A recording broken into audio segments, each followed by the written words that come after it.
Hello and welcome. For every property investment or for every business, there is a rule that you need to follow in order to be successful or in order to be able to copy the successful people out there. I've been observing, I've literally been binge studying successful people, entrepreneurs, business people, people that own massive organization, property people.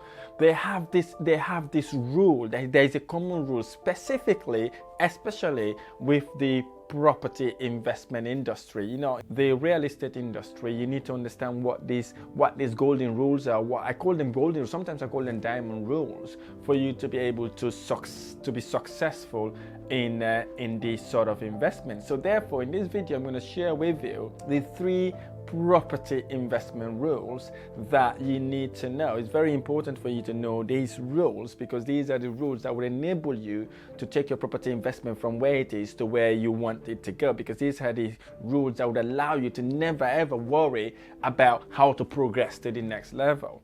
Before we get going, if you like this video or any of my videos, don't forget to hit like button below, subscribe to my channel for more of these amazing tutorials. So it's very important for you to know these rules, because these rules is what enables you to be a successful entrepreneur, successful business person, and most importantly, successful property investor. So in the property investment world, when you're investing, the number 1 rule that I always go with, the people I know, most of the successful people I know use, is one of the main rules is basically to make money when you buy. What do I mean by to make money when you buy? To make money when you buy a property, you could either get it at a discount, definitely at a discount, because whatever property I buy, I have to be making discount when I buy the property, because if I buy the property at the market rate, I'm not really making money that way. So I'll give an example why I think it's very, very important. The second way to make money when you buy is to look at a property and understand what you could do to add value to that property. Right? Say, for example, you looked at a 3-bedroom house, 2 reception rooms. So what you need to think about, maybe, can I convert this property into a HMO property so I can convert it into 5 bedrooms? Or can I really convert this property into 2 flats or 3 flats or 4 flats? Can I really extend the property left side, right side, upwards or backwards? So these are the things you need to think about as a property investor, so that you can know that when you bought that property, you're actually making money from that day, because you know you've got the vision, you've done your due diligence to understand that you could execute things like that in that specific property. And again, talking about the discount, the reason why I like discount is because discount is what makes you make a lot money from the day you buy as well. Suppose we saw a property that was £100,000. So we went and secured that property. Let's say worst case scenario, we secured at 10% discount. So we've bought a £100,000 property at 10% discount. What that means, basically, we've bought that property at £90,000. So whatever we need to do to the property, we've done it, we've renovated, we've rented that property. So we hold that property for about a year or a couple of years again. So what would have happened, that property would have gone up by worst case scenario. Let's take worst case scenario, 5%. So if that property has gone up by 5%, it wouldn't have gone up by the 5% of the £90,000. It would have gone up by the 5% of the £100,000. So fast forward to 2 years, you're about to remortgage. You can send the mortgage valuation officer around to come and remortgage your property. They would actually remortgage, because you and I know property price goes up by 7.5%. If he said 5%, the bank will turn around and say, actually, yes, you're right, the property has gone up by 5%. So the mortgage valuation officer would come around and value that property. Instead of 90,000, he will value it at £105,000, because £105,000, 100,000 was the actual value when you bought it a couple of years ago, and now it's gone up by 5%. What that means, basically, fast forward a year, that property has gone up by kind of 5%. So that property now worth £105,000. So now you see then how you would have made that money. So 90 minus £105,000, that is 15% on capital appreciation, and that 15% could be an equity you could pull out and you can go and buy another property. So again, that's the reason why I keep banging on buy properties at discount, buy properties that you can add value to. I don't buy property I cannot do anything to, because it doesn't really worth me doing it, because I don't want to sit on that property for a very long time to wait for it to grow before I can actually move on. So if you buy property at a discount and property you could add value to, it would only increase your equity buffer. And the importance of doing that, your equity goes up, because obviously if they remortgage that property, you would have held back 25% of the £105,000, and then obviously you would have also have a bigger loan that would allow you to pull that £15,000 to go and buy another property. So again, that's the number one rule: make money when you purchase the property. If you're not making money when you buy the property, walk away from it. You're not competing with anybody else. You're competing with yourself, right? You don't have to buy 10 properties a year. You don't have to buy 15 properties a year. If you buy a couple of properties that you're able to actually make discount for when you buy, it's a lot more better than buying 5-10 properties that you haven't got any discount on, or maybe properties that you've even paid over market value for. So again, these are the number one rule as a property investor that you need to engrave in yourself before you buy a property deal. It has to be a discount or property that you could add value to in order for you to pull your money out and obviously remortgage it at a higher value. The number two property investment rule is what we call OPM. You need to know how to use other people's money. What do I mean by that? Basically, you need to understand how you can structure a deal in order for someone to invest with you. So it could be the bank, for example, because if you're buying a property, obviously you're using the bank's money, so the deal has to stack up in order for the bank to lend you the 75%.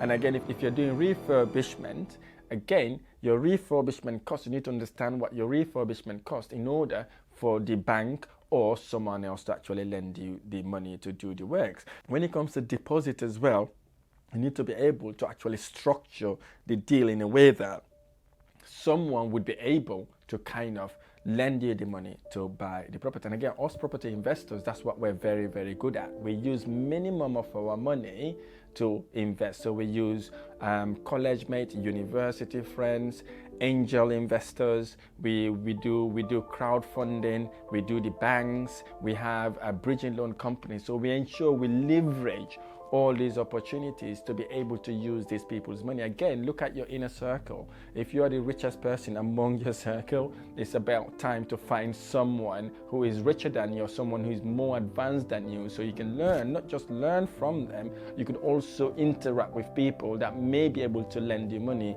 to do your property investment. And again, in order for you to be able to use other people's money, they need to see you out there doing things that you're saying. You know, practice it, show it, tell people about what you do. Don't just tell them about your title to say property investor. Everybody's property investor, but specifically tell them what you do. You could say, my name is Rahim. I'm a property investor. I help struggling landlords or struggling homeowners to sell their house fast, right? So if I'm a struggling landlord or if I'm a homeowner, I want to sell my property fast, obviously I would contact Rahim, because Rahim just tell me how he helps people. Don't go, I'm a property investor, I'm a property investor. That's what you tell HMRC. But when you're networking with people, especially want to use their money, tell them specifically who you are and what you do. Right? If you're looking for someone who you want to lend money to, my name is Rahim, I'm a property investor. I help business people or entrepreneurs make their money work a lot harder by lending me the money and pay them a handsome return on their investment or handsome interest on their investment. So these are the ways you could actually allow people to understand what you do within 30 seconds, okay? You don't have to tell them stories, etc., and show people what you do online. Facebook, Instagram, LinkedIn, social media is made for that. It doesn't made just for you to go and socialize with people or try to nip at people's profile. So use it so that you can attract people that would invest with you.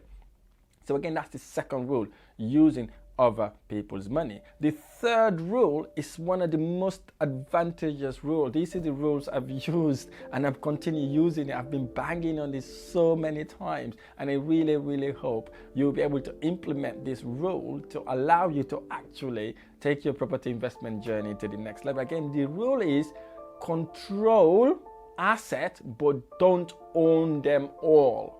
Right? If possible, control them, but don't own them. I don't really know who actually said this before, but try to control it. For example, try to control the asset, make money out of it instead of owning it.